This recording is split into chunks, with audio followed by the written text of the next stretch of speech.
All right, everybody, welcome to the Comic Wrestling Podcast. This is the Wrestling Ring. I'm Deadly Dave. I'm Ace Williams. And joining us again, Markadius. So would that make us the six-man tag team champions of podcasts? How would that make us six-man? Where there's only three of us. It's the six-man titles, when there's, three to a team. Never mind. No. His stupid WWE rules are stupid. We were planning on talking about Hulk Hogan and the Macho Man, but Ace informed me that, yes, we had talked about them before, so I decided to pick 2001 in the WWF and the greater wrestling business. We're not going to do the whole year because there's a lot there. There's a lot there. But I figured the spring into the summer, there was a lot going on, not just in the WWF, but in sports as a whole, so I thought it was actually a really good topic to talk about. So, we're going to go back to 2000. The XFL is announced, owned by Vince McMahon and NBC, and that does tie into what we're talking about.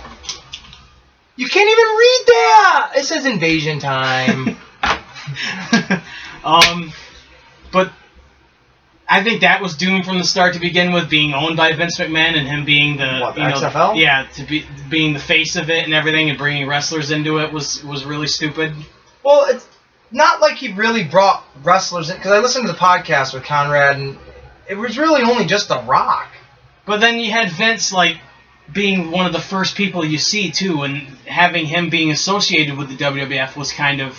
But and you had Jim Ross doing commentary, and Jerry the King Lawler, and Jesse Ventura, and Jesse Ventura, because he was friends with Dick Ebersol. Yeah, and that was just the publicity. But he also has the wrestling connection too, so it's. I think you're just splitting hairs now. But at the beginning of 2001, Stone Cold Steve Austin wins the Royal Rumble, setting up for WrestleMania, which Austin had just had neck surgery the year before, so it was his big comeback. So that was actually pretty cool. And then, of course, right around WrestleMania time, the first game of the XFL is February 3rd. Mm-hmm. So you've got that going on. You've got WrestleMania coming up, one of the biggest WrestleManias of all time. I don't know how they pulled that off. When you've got that much attention, so many hands on the machine at once, yeah. Especially when you have Vince, who is the overall seer of everything. Yeah.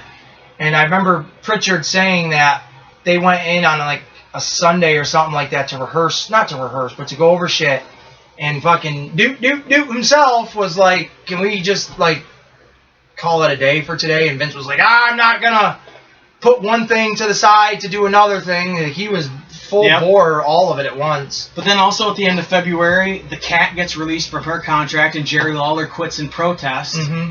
But fortuitous, Paul Heyman joins the announced team in the end of March or the beginning of March because ECW shuts down. Well, not officially. But I mean, they have no TV deal. They have their pay-per-view gets canceled, so of course the ECW wrestlers had no idea. They thought they were still having a pay-per-view in March, which is a shitty thing for Paul Heyman to do, and I can see why people still don't like him.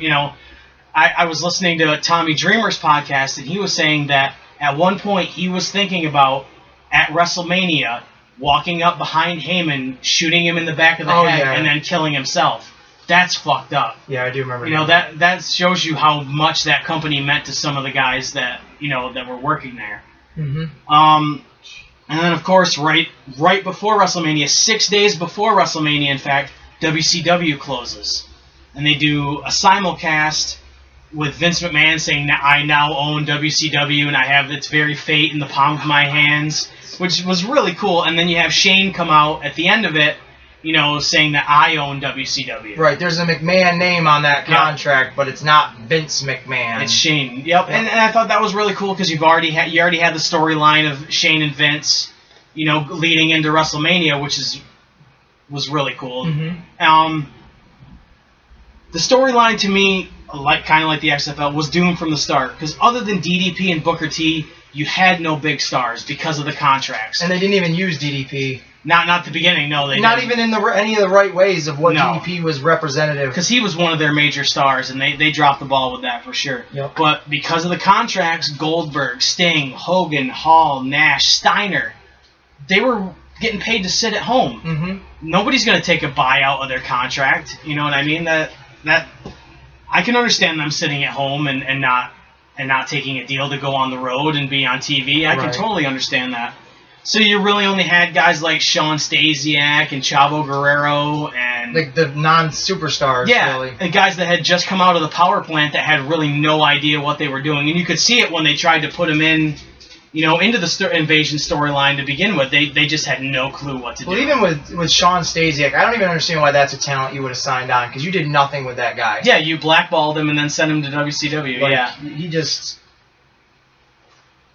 Now, we might have to not take a break. You guys can keep talking. I mean, or you can take a break, because I feel like I might have to rest again. Okay. Yeah, we can do that. Tell you again, that's not gay. What? Anything besides Fortnite. Oh. All right, so we're back. We had to take a little break. Technical difficulties. Yep. So I was talking about how it was doomed from the start. And with it being so close to WrestleMania, I don't think they put enough focus on WCW like they could have. Yeah, I mean, I've never seen the whole last show or whatever, but I mean, when I think about it, they didn't care. They just wanted to do it to say this was part of WWF, essentially. Yeah, I mean, I think it would have been better as if you had all those guys under contract. I get that you've got to pay them and everything, but you could have done a reboot of the brand later. Yeah. Get through WrestleMania season, secure a TV deal for it, make sure you've got all your ducks in a row, and then bring all those guys in. Right. Yeah. No, that's a good point. It's not like they were hurting for money at that point. They were a publicly traded company. They were having WrestleMania, which was going to be one of the biggest ones they've ever had. Now Super Showdown is the biggest fucking thing. Fuck, God, what a bunch of running. That's just a bunch horrible. of poop that one is. A lot of people though don't talk about some of the stuff that they were doing back then that you couldn't do today. All of it? Yeah, it's bra and panties matches, and at one point Vince had Trish strip and bark like a dog in the middle of the ring. Could you imagine them doing that now? Which I gotta say, WWE is riding high on the nostalgia train, because nobody fucking gives a shit about Goldberg. His entire WWE run since he debuted back in 2004, whatever the fuck it was, he has had no appeal at all. His run when he came back, okay, yeah, he's big Bill Goldberg, but everybody beat him down, right? Yep. He had one feud with The Rock that nobody gave a fuck about. You never hear that. He went on to have a WrestleMania moment with Lesnar, and the only reason people talk about that is because they were both leaving the company. And how shitty the match was. How shitty any of his matches are. Outside of WCW, when he's playing ball with the big guys, he doesn't know how to fucking work a match. He knocks himself out in almost every match that he has. Right. Why would you want to... You just had that fucking shitty Super Showdown match there with Undertaker that we ridiculed. Now you're going to try your fancy again and go against Dolph Ziggler? Tonight, as a matter of fact, the night that we're recording this. Who the fuck cares? But my point was, Trish Stratus, who the fuck cares about you coming back and feuding with Charlotte Flair? Yep. Where is that going to go from there? Are you going to come back full-time after you beat her and become women's champion? It's just... WWE is a nostalgia trip that needs to fucking They're grasping at straws because they don't know what to do. Exactly. And I'm not saying AEW or Impact or Ring of Honor are any better alternatives, because they all have their flaws.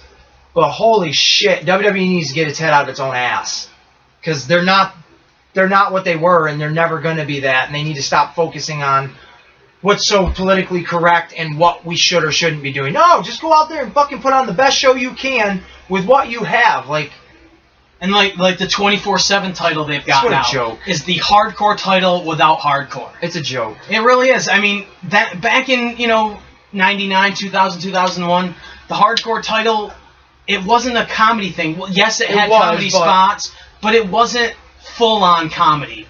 When you had Raven going against, Rhino, that wasn't fucking comedy. That was to put those ECW guys in a spot where you couldn't put them in any other way, because you didn't want to use them. But yeah, the hardcore title, and it started off as a joke for Vince McMahon, you know, presenting it to Foley. And then it actually became something, yeah. Exactly, which was badass. And this 24/7 thing, I can't even believe they got Mick Foley to present it. It's like, come on. I respect Mick Foley, but he's doing stuff just for money now. Which I get, because he You probably know. needs it, because he's crippled as a motherfucker, but Right. still, go write a kid's book about Christmas. Nobody gives a fuck about you presenting the 24/7 title that looks stupid as dog shit. I'm a little hot from that. I'm sorry. So, we kind of got into WrestleMania 17 a little bit. Where would you rank that? 17? Yeah. What was the main event? Austin Austin Rock. Rock again for the second time? Yeah, second time, yep. Also had TLC 2. You had Triple H against Undertaker. Angle against Benoit. Jericho against Michaels. No, right? Jericho was against William Regal for the Intercontinental. For the Intercontinental, that was the opening match. Taz in the APA against the Right to Censor, and Taz knocked himself out in the match. I'm alright with it. Is this okay to have on for the show? We were going to do Hogan Brothers, but we can't, but he's here! But I think the big match that everybody talks about was TLC 2 with the Dudleys, Hardys, and Edge and Christian. And also you had Rhino, Spike, and Lita all get involved in that too. I think they had that all booked when WCW went down, so it's not like, but you could have brought the WCW guys in with the Shane McMahon Vince thing. Yep. Had him at ringside keeping Vince in the ring or something, you know what I mean? Lumberjacks or some shit. WCW Lumberjacks on one side, WWF Lumberjacks on the other. Like you said, he just didn't give a shit about it from the start. No, he just wanted it to say he had it. Yep.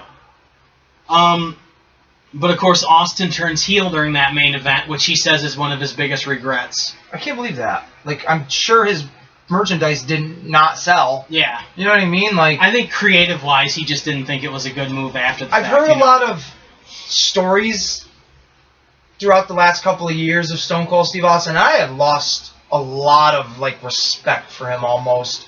There was something specific he wanted to do. They wanted him to work with somebody, and he was just like, I'm not working with that guy. I'm not working with him. And Pritchard's going off Might saying... have been Jarrett. It was either Jarrett or Jericho. I think it might have been Jarrett. I think it was Jarrett, yeah. He said flat out, I'm not working with him. Which it's like... In my opinion, because I know I've heard this in wrestling, you just do what you got to do. I've never heard of another wrestler saying, I'm not working with this one, and then still be able to stay main champ. Yeah. It's like, dude, you fucking bite the bullet. You're the big dog in the house. Go make something out of that chicken salad. Yeah. You know? like the thing in 02 when he left with Lesnar, and there was no build-up, and they just wanted him to lose the throwaway match for the King of the Ring tournament. That I can understand saying no to. But just flat out saying I'm not going to work with this guy. Just because he can't lace my boot. He didn't say that. Hogan said that about Hart. But right. Still, it's just...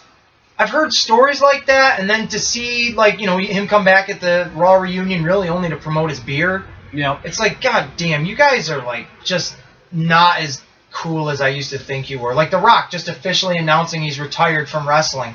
Motherfucker, you never had to announce it. We all knew it. Yep. You only do run-ins when it's beneficial to your paycheck. Yeah, or beneficial to Roman Reigns. Right, hot garbage. Yeah. The next night on Raw, after WrestleMania, there was a steel cage match, a rematch, with Austin against The Rock for the WWF title.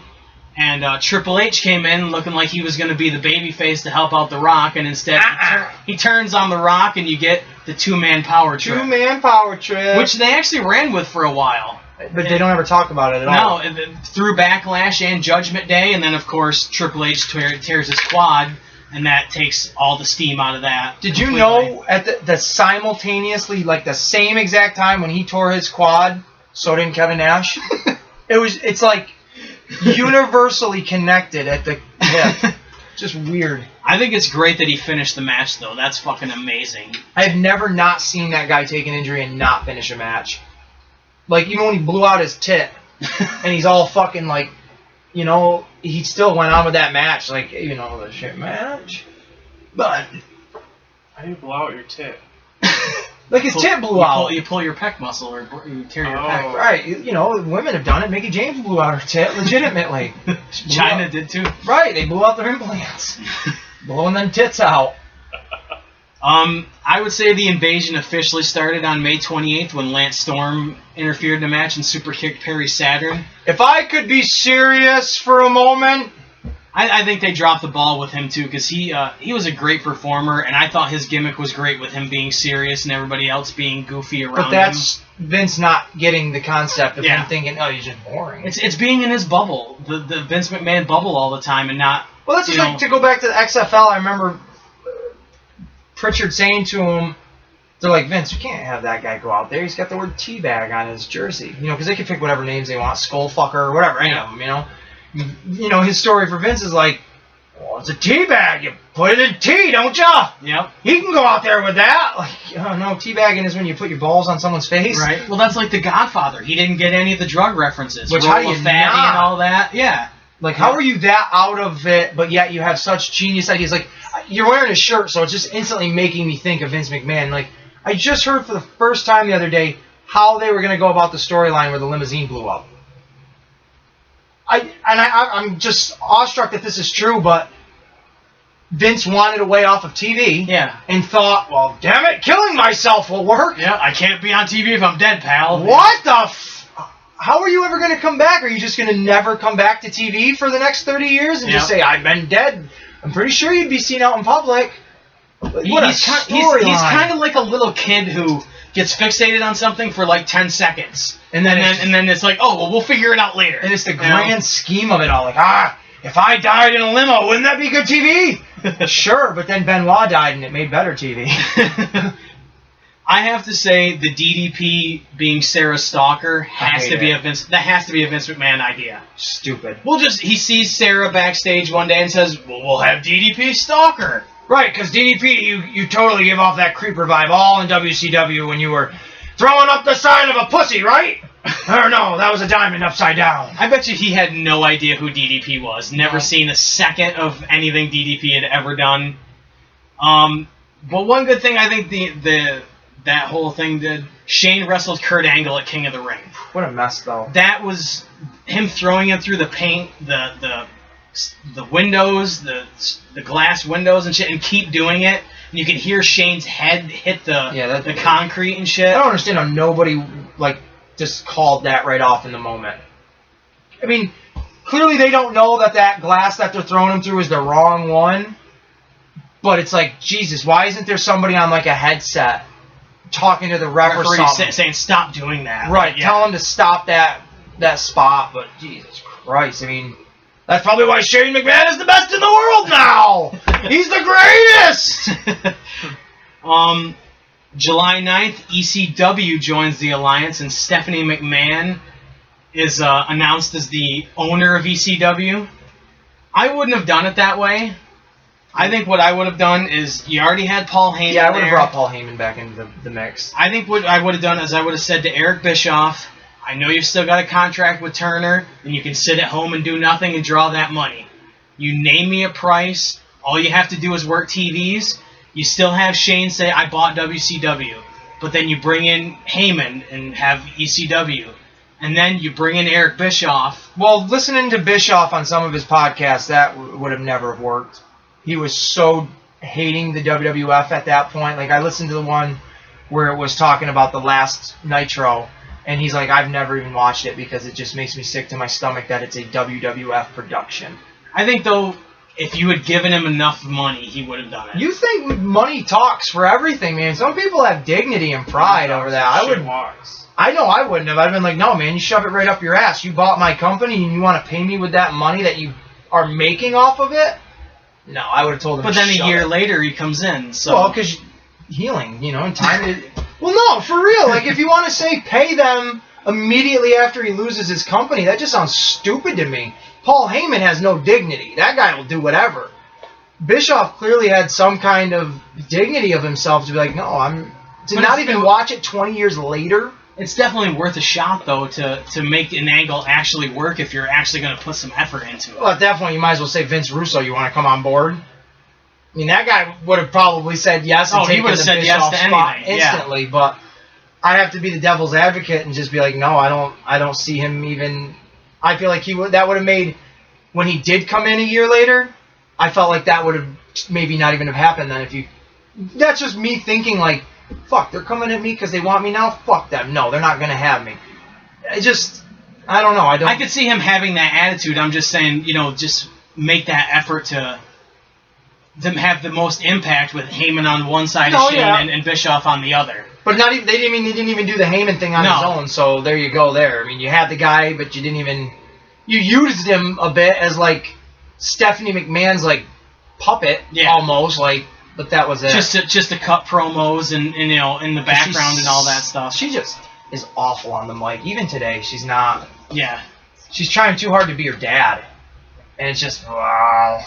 She's hot. It's nice to look at her. Yeah. But she gets the Ronda Rousey bitch face too, and she just, you know what I mean? Like, she's not coming back, is she? I hope not. She's out in the woods somewhere, right? Probably crying somewhere. I hope so. I keep seeing on my YouTube that she's doing these, I don't know what they're calling them, real talks, where she's going out on like hikes with like Devon.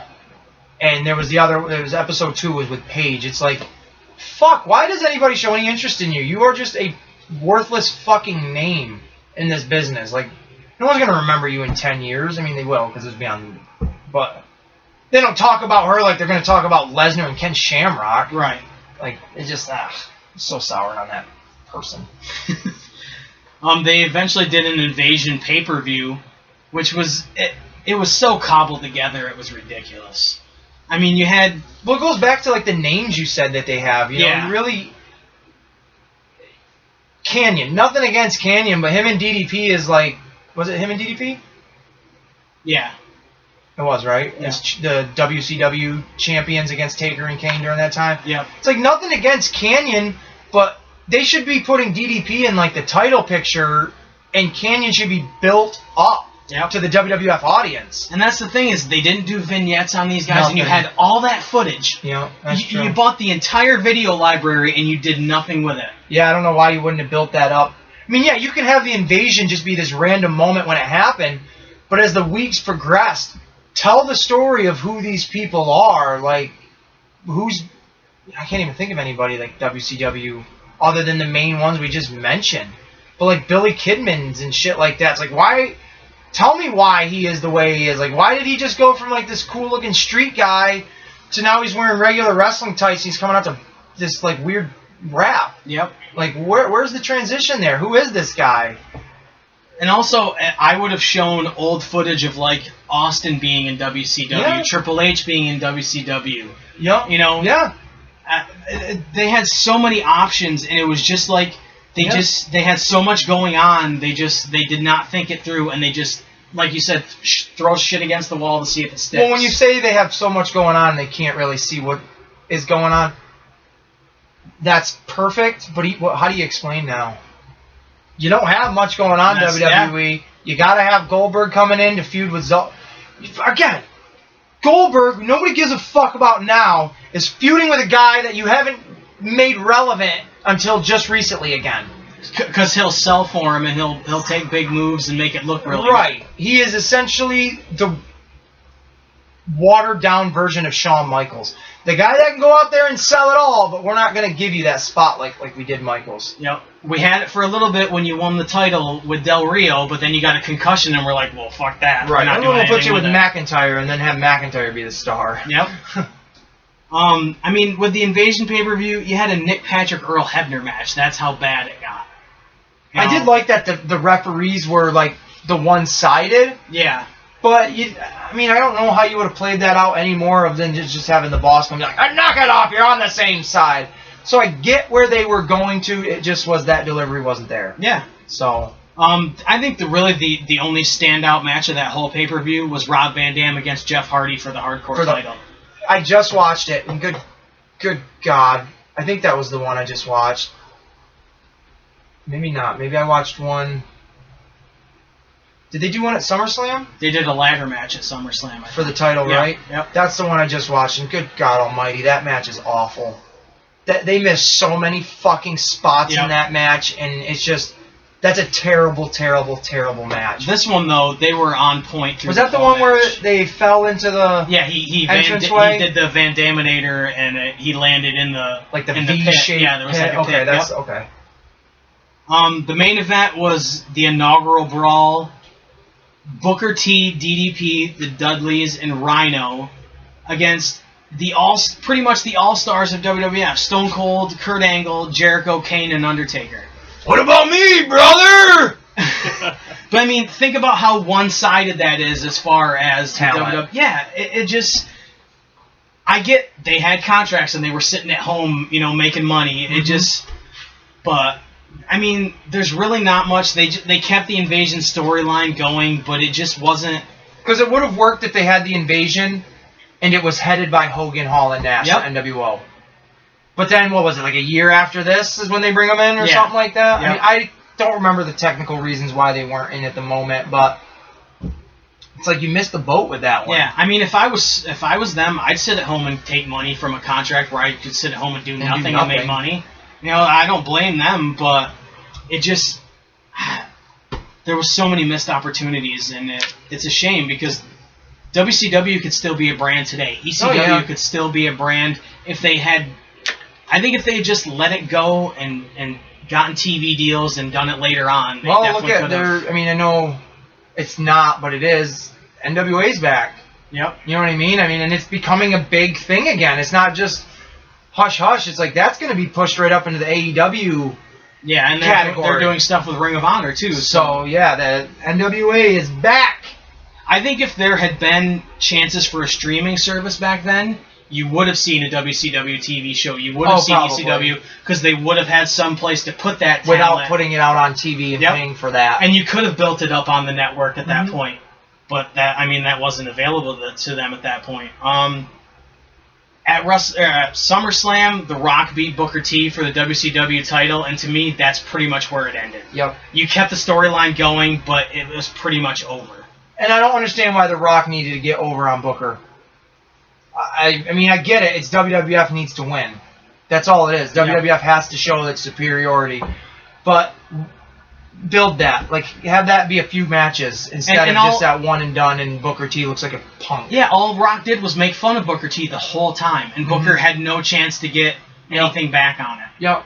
The only gleaming light there was when Shane McMahon gave him the bookends. Yeah, that was actually that was funny. cool as shit. And I would honestly really like to know if Booker T still maybe even has those, because I know that's something I'd keep. Yep. And I just thought that was really cool. And I mean, it didn't hurt Booker in the long run, which is good. No. He was the only one out of that actually came out of it. But still, to have to do that just for your own ego. Yep. Like, nobody ever says The Rock was a WCW World Champion. No one ever says Undertaker and Kane were WCW Tag Team Champion. Nobody gives a fuck because it was under the WWF banner. Yeah, the only ones that ever really acknowledged having a WCW title was the Dudleys when they were, or Team 3D when they were in TNA. Exactly. To add it to their accolades of 23-time champions. Which that makes sense then. Right. That adds to it. But for The Rock to be like, I'm a 5-time WWF champion and 1-time WCW, I don't care about that one. I'll snicker at that. I think it's funny that Booker T still does the 5-time thing and never really mentions the one time he was world champion. No, world champion. WWE. Yeah. He never really mentions that. No, he's more proud of the WCW shit. Yeah, but it's good to see that he came out of it on top over everybody, and the WCW guys just kind of faded out, which is a shame. I mean, Canyon lasted till 2003, but not really. He was there for a little bit, and then he did training and stuff like that, but I mean, the Divas are kind of really the only ones that stuck around for the long term. And watching SummerSlam 07, they did Layla, I think it was. She won it. Maybe it was the year before, 2006. I don't know. Whatever year she won the Raw Diva Search. They have her in the backstage, and like all the women are like snickering at her and hazing her and shit. And Trish Stratus is going down the line of all these divas like, I'm a 7-time women's champion. You think you have the right to be in the locker room?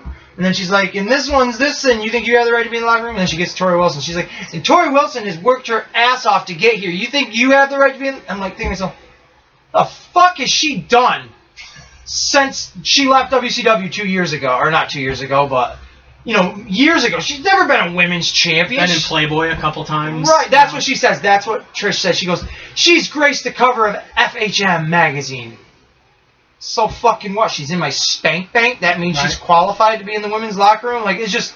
But even that moment, like, you never see that again where they pull her into the shower and, like, start stripping her down and hosing her down with the shower heads and shit. It's like, holy fuck. That's straight hazing. Like, that's awful. Yeah. And 2, it's like to a woman, so they'll never do that again. But just like Tori Wilson and Stacy Keibler, like other than being eye candy, what the fuck have you ever done? Yep. Still to this day, Tori Wilson, great for you, you're Hall of Fame, but what the fuck have you done to make me look at you and be like, yes, that's a woman in wrestling I should remember. You're great, you're a fitness model. That's great that you're an advocate for like kids and shit. But wrestling-wise, you have not done shit. And it's pretty much, she has a shitload of followers on like Twitter and right, Instagram. and they're all these types of people. So she can say, oh, I'm a WWE Hall of Famer, and that gets the WWE name out there. Yep. You know what I mean? That's really all it is. Yep. Because if women in WWE Hall of Fame, where's Jackie? There was someone else I was just thinking of the other day. I was like, wow, I can't believe she's not in the Hall of Fame. But like Miss Elizabeth isn't in the Hall of Right, Fame. Miss Elizabeth. You know, why isn't she in the Hall? That might have been the one I was thinking of. Luna Vachon's not in the Luna, Hall of Fame. Luna was who I was thinking of because when I was watching WrestleMania 9, and she came out with... She came out with Shawn Michaels. That's right. Because Sherry was with Tatanka. Yep. I was thinking that. I was like, Jesus Christ, why isn't like Luna Vachon? She's like multi-generational wrestler. Like, why isn't she in the Hall of Fame just because... It's kind of like a popularity contest now. It is. It really is. It's a shame because they for a while, like 04, you had that great class with Harley Race and then 05 was like all of WrestleMania 1 people. Yep. And then they were good throughout the years. And like I've said, you're scraping at the bottom of the barrel the more years you do it, though. Yep. Like 2019, or 2020, I could think of a whole list of Hall of Famers, but I know they're gonna scrape the bottom and put fucking Terry Taylor in there. And like, I get the concept of that Warrior Award, but that's just PR. That's total PR. We're going to get a disabled person or the girl that works for us that does, all our charity Right. Why does she need to get the Warrior Award? Like, you present her with like a good employee award behind the scenes. Especially that's not even what he wanted to begin with. Mm-hmm. He wanted it for behind the scenes people that do stuff for the company to recognize them. Right. Not charity work and all that shit. They need, like, referees need to be included in this Hall of Fame shit. I don't understand how, Earl Hebner, I get he's kind of a piece of shit in the WWE's eyes, but, like, still, that guy was there for, like, everything. But, like, Mike Chioda, he's been there at least 20 years. Right, and that was something, I forget who it was, they were talking, like, why don't the referees have characters anymore? Like, why aren't the referees a person? They're just there in a shirt. Like, you don't know 90% of their names now. You don't give a shit about the referee. Like, I remember there was, like, Marty Elias, Jack Doan, John Cone, Mickey Henson, Mike Chioda, Nick Patrick, Brian Hebner. It's like, now I couldn't... there's the black one. There's the Asian one. Oh, look, Chioda's in the main event. Like, that's it. Well, like, you've got Bandito, who we know from CTWE. Yep. He's a referee for NXT. Show some fucking footage of that motherfucker wrestling. Yeah, it's like they don't want you to know he would... Like, that's so weird, too. Like, I don't know if... I probably would take a place in WWE at any point. But when you know you are a high-flying wrestler, you're not like one of the big muscle guys that's like, well, I'm kind of limited what I can do. Let me just be a ref. You're like... could have wrestled fucking Ricochet for the title, you know what I mean? And it been a high-flying spectacle. But it's like, nope, that guy there, he's like a luchador and all, but he's a referee too. It's like, how do you have any pride, I guess, a little bit in that? Like, I made it to WWE, but I'm a referee. I mean, I don't know. It's not like Jack and Nick and them who are referees from day one. Yeah. Like, you are a wrestling talent. That's just straight referee. You don't even wrestle at all. And it's a little different than, like, Nigel McGuinness finally getting to WWE because he's in a prominent position. Right, you're just a referee. Like, if you ever start to wrestle, it's going to be like, well, nobody really cares. And it's not like they really do ref bumps anymore and stuff to make it really, it's... There's no relevance to them in the ring. They're just there now to literally count the 1, 2, 3. Yep. That's it. The Invasion storyline continued till Survivor Series, where just WWF triumphed, and then it was just back to status quo, just regular WWE or WWF again, and then turning into WWE. Yep. And then when they brought the NWO in, it had no steam, and everybody wanted Hogan in the red and yellow. Right, and they didn't even the boys didn't even want those guys there because the reputations that they've had. And then even once that fizzled away. because of Hall and Nash basically having their own problems. And I've always wondered this, like, why the fuck, and they even said it in the podcast, and I've always wondered it, why did Nash not have a match at Mania? Yep. You built all three of them up. You knew 1 out of 2 of those storylines was absolute trash, and that was Hall and Austin. Just the story up to that was stupid. And if you wanted Austin to be triumphant, make it a handicap match. The Outsiders against Austin. Make it have him triumph. Make it a triple threat match of Hogan, Hogan, Rock, and Austin. You have Hogan or Rock and Austin already feuding essentially, that just there. And then you have Hogan trying to butt in and be like, I'm fucking beat the both of you. But yeah, why not a handicap match? Like, why couldn't that have happened? Yep. And you could have done like a tag match with Hall and Nash against like the Dudleys or the APA or something like that. It just seems such a waste of like, why wasn't Nash even involved? It's like they never think things through. It was bad. It really was. Because, I mean, I love Hall, but at that time, like, Jesus Christ, he was almost at his worst.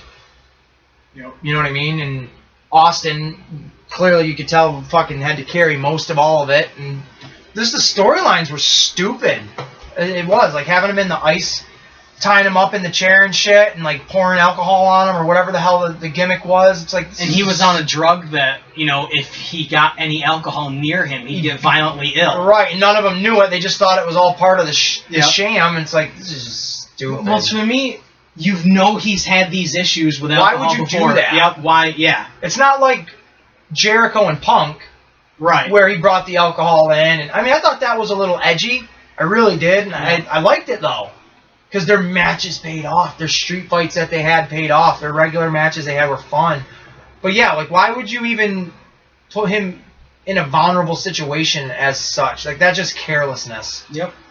And then to have that shit pay off at WrestleMania, it was like, nobody ever remembers Austin and Hall. It's Hogan and Rock, that stare down. And for that to be one of Austin's final appearances really sucks, too, as far as WrestleMania goes. Yep. But I thought it was an interesting time in the business when you had so much going on at once, and they really did not know what to do with it, and there's so much that could have been as far as WCW and ECW, and it's a shame because ECW still resonates. WCW not so much, but you've got nostalgia podcasts everywhere talking. We're talking about it, mm-hmm. And it's fun Tony to go back. Schiavone has a podcast, and I'm pretty sure all he probably talks about is WCW. They do some current stuff, and they go back and watch like stuff that he's never seen, as far as when he was in WCW, and they talk about when he was in WWF for that like that big of a time. But it's I think it's cool to go back and see what could have been, and ECW still resonates. Whenever something hardcore happens, somebody's chanting ECW. ECW, exactly. Which... You fucking fans out there that chant that stuff, it's not every fucking spot. Like, I am so sick and tired of hearing, like, oh man, that dude just fell off a ladder, we gotta chant holy shit now. Yeah, or this is awesome. It's like, Jesus Christmas. Not everything needs a chant, but nowadays, I don't even know. Or like every time there's a hardcore match, people are chanting, we want tables. Right. Like... I get it, but... Haven't you seen it enough? Like, not every hardcore match has to have tables. Right. Yeah. No, I agree with that. But I don't know. I wish I watched WCW when I was younger, but I'm glad I didn't. Because taking these strolls down memory lane lets me kind of think, like, oh, wow, I never knew that. Instead of just being like, yeah, I knew that. Or, just... Yeah. It's interesting. Like, to know that on the last... Or not even the last episode of WCW, but...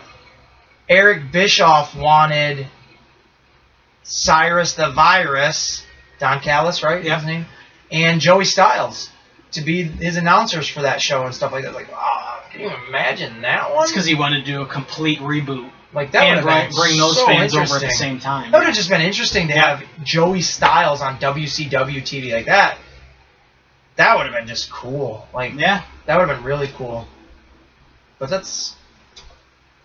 I mean, there's a lot of stuff that could have been, would have been, should have been. Like Rob Van Dam coming from ECW to WWF. Even after he was in WWF, And I know it's mostly on him. He didn't want to change his character. He didn't want to really go with the flow.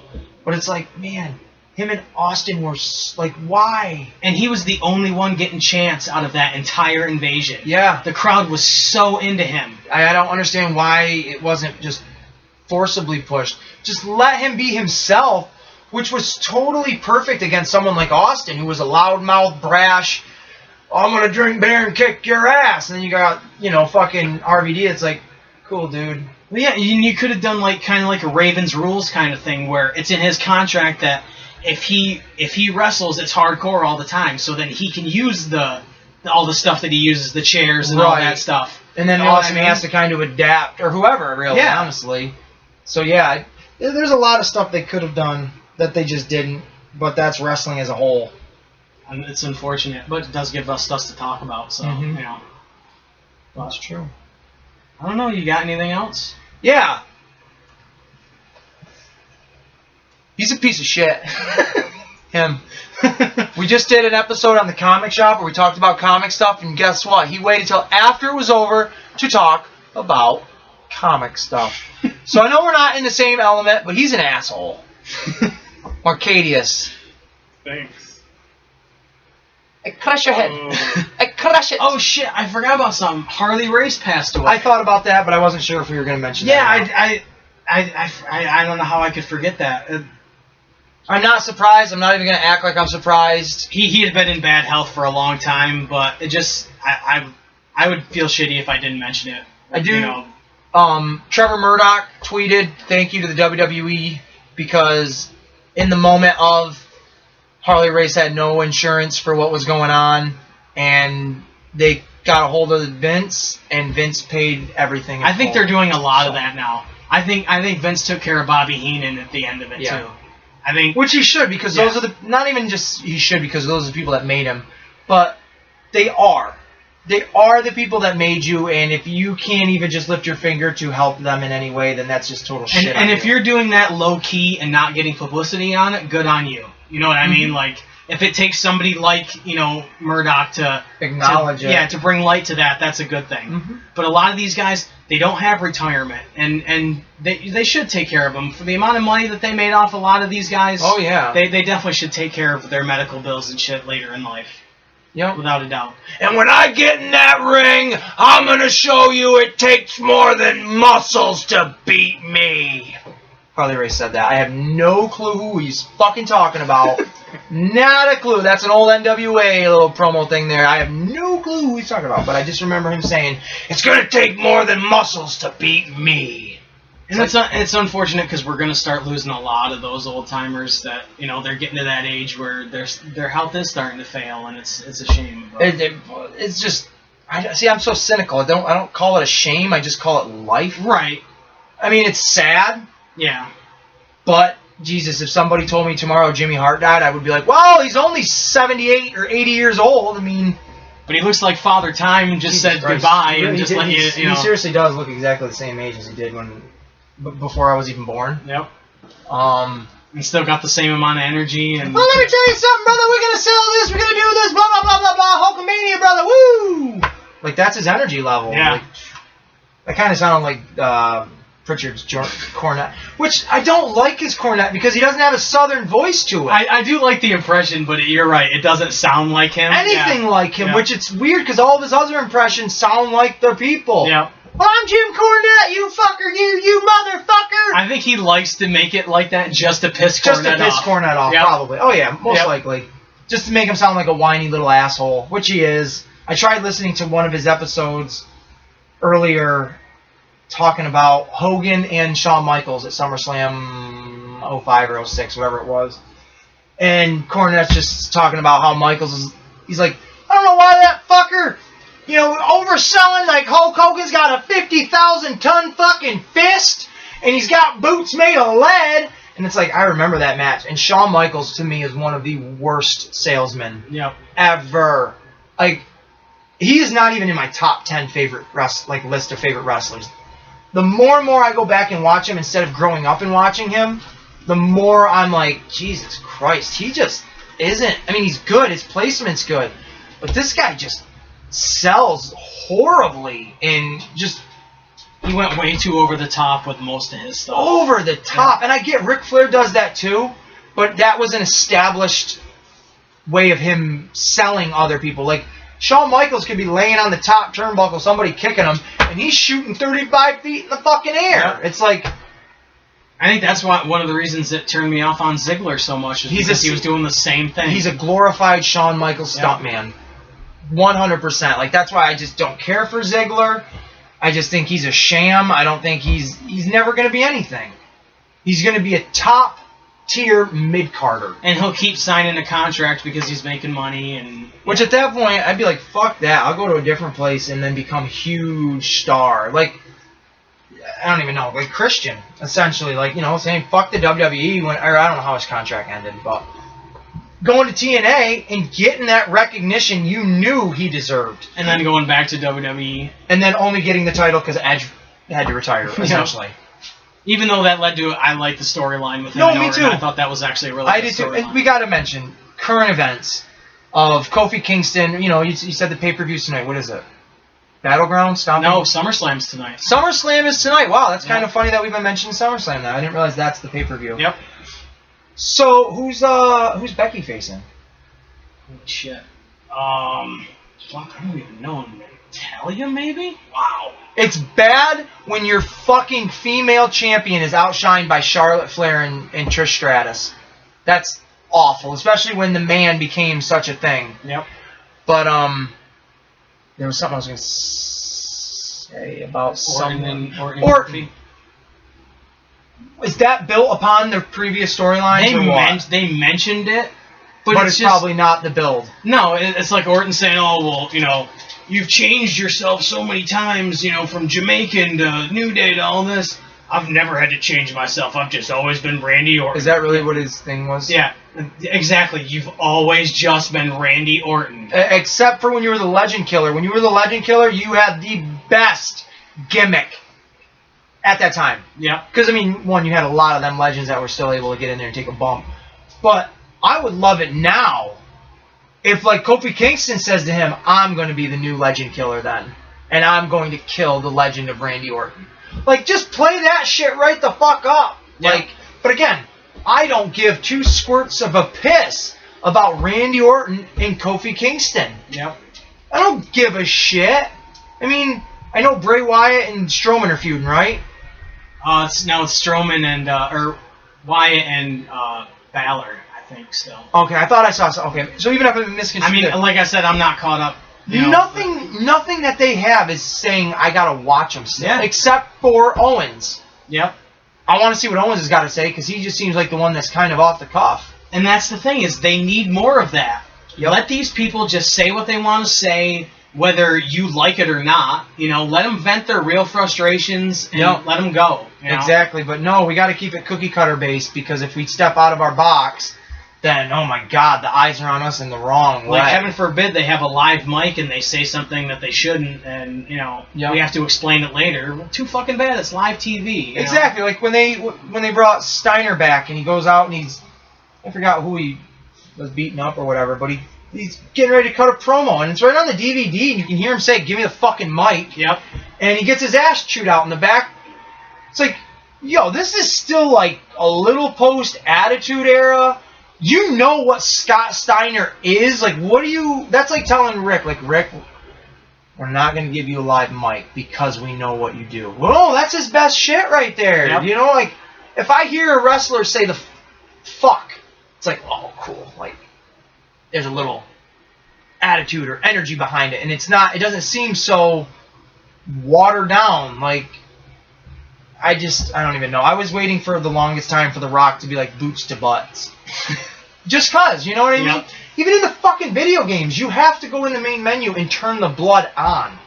No, I'm not saying that has to be in wrestling, but it's part of it. It's part of, you know, you get hit in the head with a steel chair, there needs to be that illusion of disbelief of like, okay, you just got hit in the head with a chair. You should be bleeding a little bit.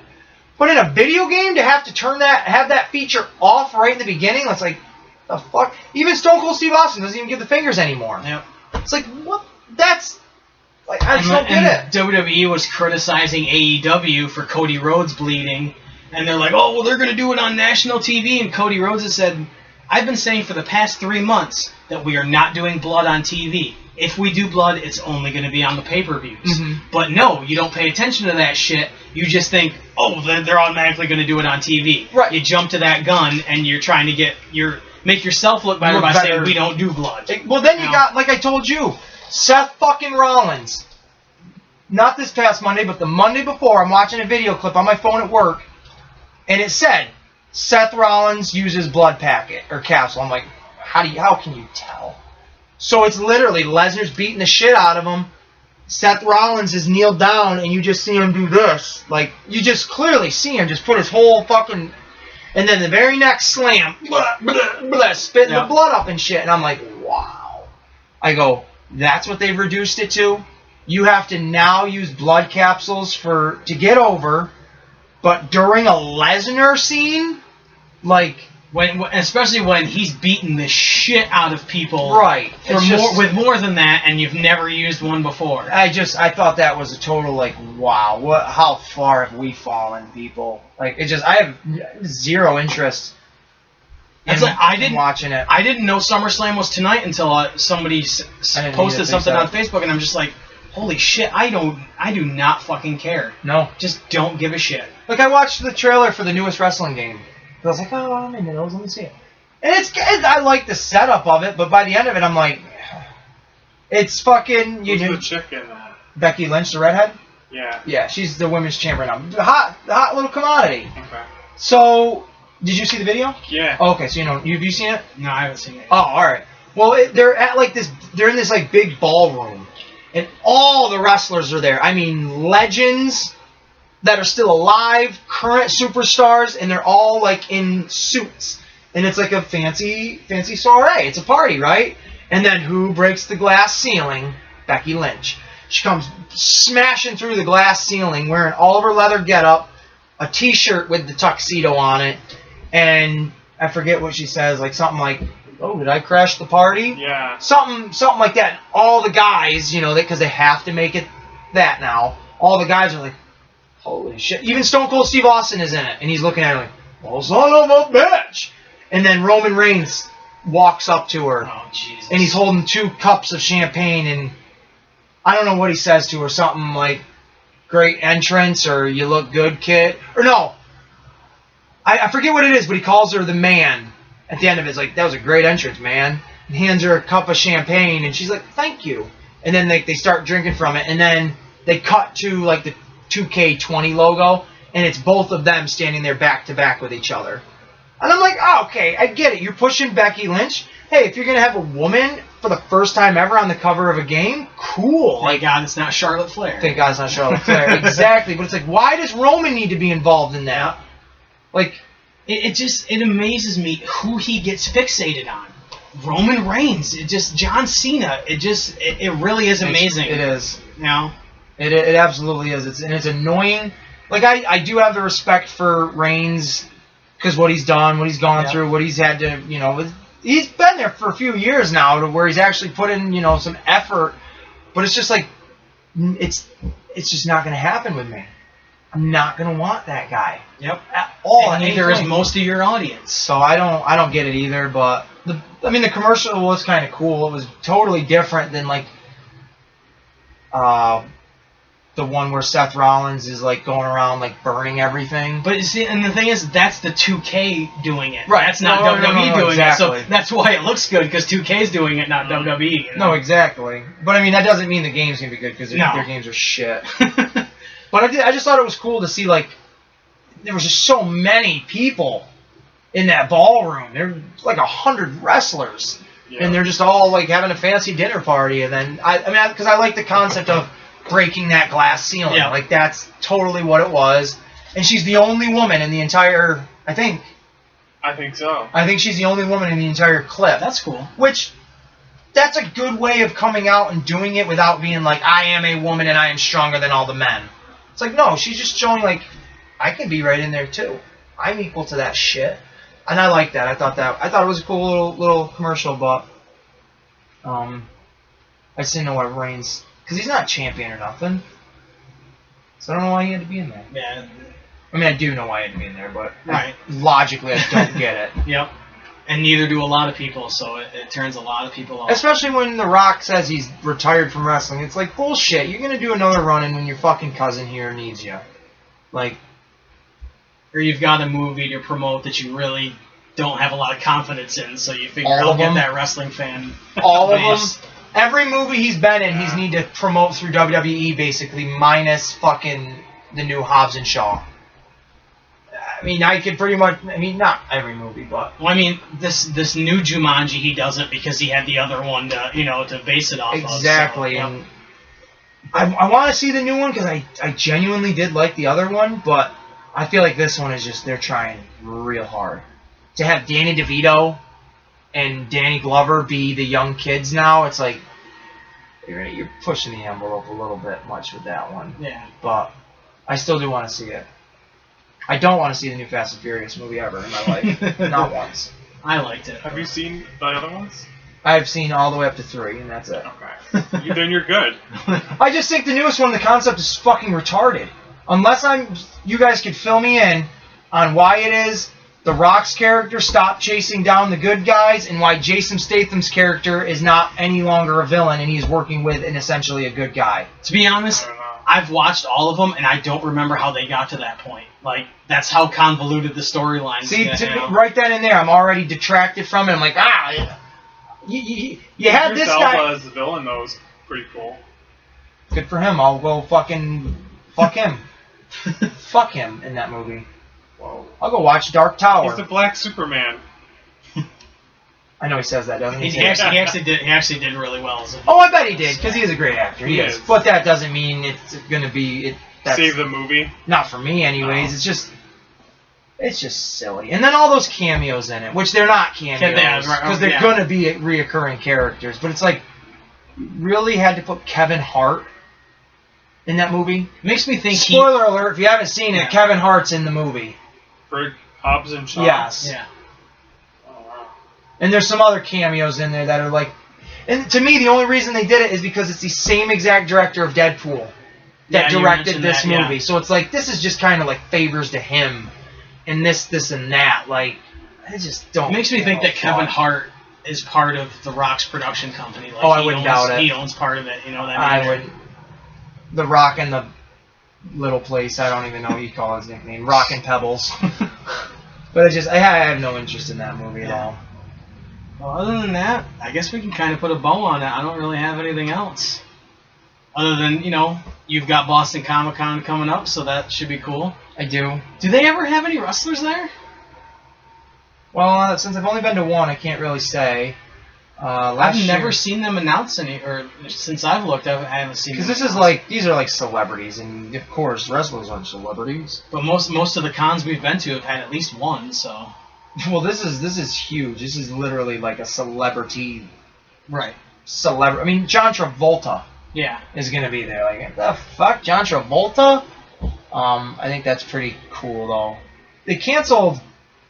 Who just got canceled? Tom Welling and Michael Rosenbaum, Smallville. I don't know why. I don't really care. I wasn't gonna meet either one of them, but I don't know.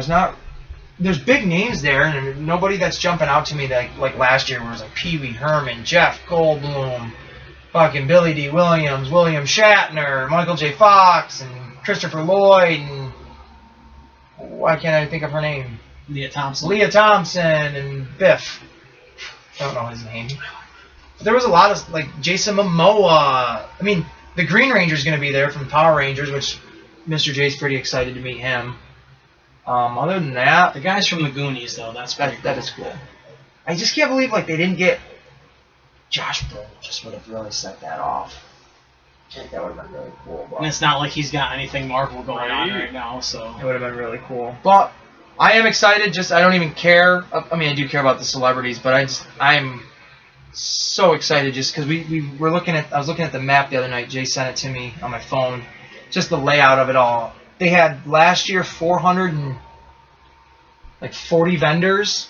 This year they've got like 670 of them. Wow. So it's like, holy Christmas. And it's a huge place. This place is literally the length of 3 football fields. Wow. It is ginormous. And our hotel is like attached right to the convention center, so there's no. We got to get there, hurry! It's like, oh no, we're good. We can leave in like 10 minutes. Cool. So I'm very excited for that. Other than that, there's not really anything. That party, I can't wait to go to the 80s, 90s retros party as well. Well, That'll be a lot of ties fun. into the wrestling ring because It you're does. going as Hulk Hogan. As Hulk Hogan! It does look ridiculous when it. I'm like the guy that had the diabetes. What's his name? Wilford Brimley. Yeah, I feel like I'm a walrus like he was. You look like Sesame Street, the things that would flap their faces back and forth. Ah! Oh, my mustache got stuck in my beard. Hogan's wouldn't have that problem. My uncle goes to me, he's like, you need to dye your beard black. I'm like, Hogan didn't even have a fucking beard, guy. He had like a horrible 5 o'clock shadow that he tanned, like he spray painted black. Like, I'm not doing that. I'm not going to get rid of the beard either. It's just going to be my version of Hulk Hogan. But the mustache it looks like shit up close and it's just cheesy, but... Oh, my shirt's over there. I cut it out of the back of my shirt, the slits, like he used to have. Yeah. So, I'm excited, though. I hope there is, like, a Macho Man there, or somebody that I can play off do the of. handshake Like, and all even that. just, like, lock up and just kind of, like, do, like, a little thing in the moment and have people like, what is going on over there? Because I'm all about attention grabbing like that. So, but I am excited for it. Other than that, that's all I got. Well, all right then. I guess this has been the Wrestling Ring. I'm Deadly Dave. I'm Hulk Hogan, brother! You can't see anything because it's all glared out. This kind of has like a mustache like me. But I'm Hulk Hogan, also known as Ace Williams' brother. And joining us once again, I'm Markadius. thanks for checking out the Comic Wrestling Podcast and the Wrestling Ring. Oh, yeah.